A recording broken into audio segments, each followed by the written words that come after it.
They laughed when Deathworlder kids brought their pets to school. Then came the evacuation. The exchange program. The Galactic Concord prided itself on peace, progress, and shared learning. As a gesture of trust, schools across allied worlds opened their doors to children of every species.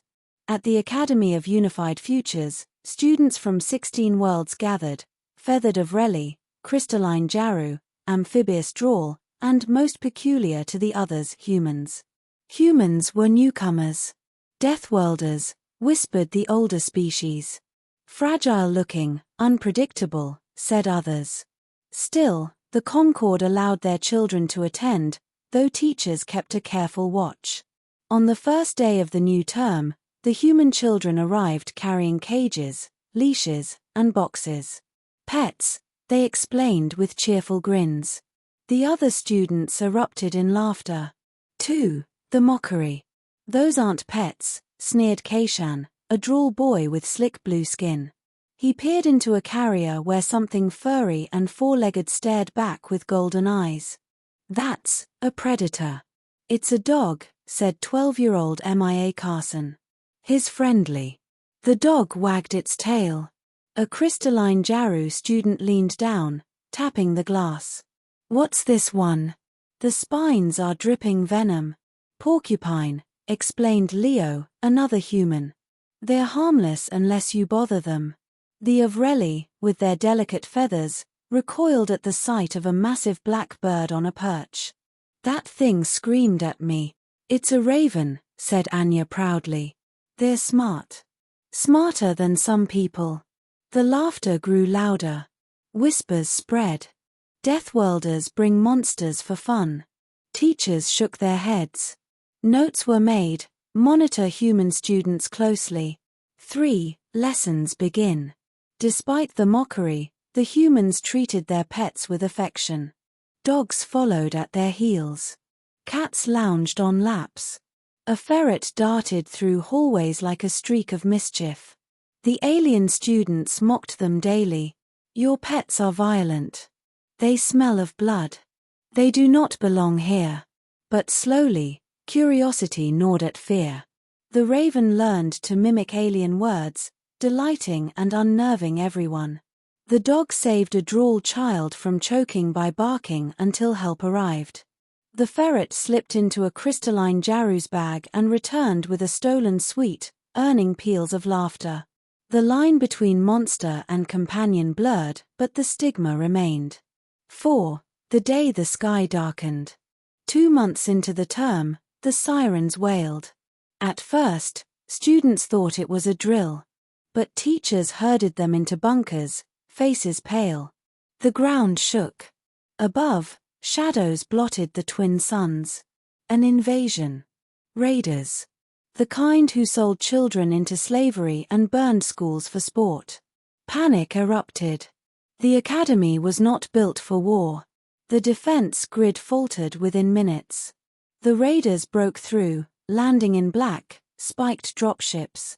Teachers screamed for evacuation. Students cried. The alien children froze in terror. But the humans didn't freeze. Unleashing the pets. MIA knelt, unclipping her dog's leash. Go, Rex.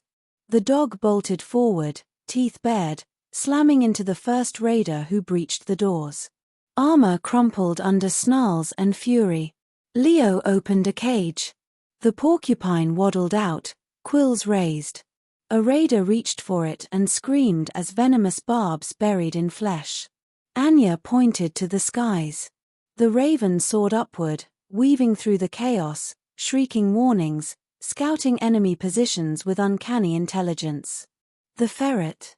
It vanished into a ventilation shaft, only to reappear gnawing on power cables, shutting down a raider's comm unit.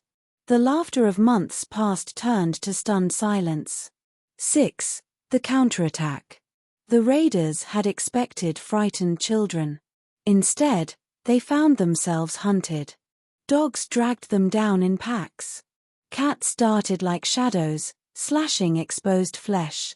Even the smallest creatures fought with terrifying resolve. The alien students gaped as their human classmates directed their companions like seasoned soldiers. "Block the hallway," MIA shouted, and Rex obeyed, standing firm against armored giants. "Flush them left," Anya pointed, and the Raven screamed overhead, driving raiders into an ambush. "Kill the lights," Leo called, and his ferret pulled another cable, plunging the corridor into darkness. The children of Deathworlders were not afraid. Neither were their pets. 7. Terror turns to unity. The alien students trembled. How are they doing this?" Keishan whispered. "They're just animals," cried the feathered Avreli girl. "No," said Anya coldly, guiding the Raven back to her shoulder. "They're family. And on our world, family fights back." A crystalline Jaru, once mocking, now raised his shards in defense beside the humans. "Teach me," he begged. "Tell me what to do." MIA tossed him a shard of metal. "Pointy end goes in the bad guy." For the first time, alien and human children stood together, shoulder to shoulder, defying terror. 8. The evacuation. Hours dragged. The school burned. Raiders pressed harder, furious that children dared resist. But the delay bought time. Dropships of the Concorde fleet finally pierced the skies, weapons blazing.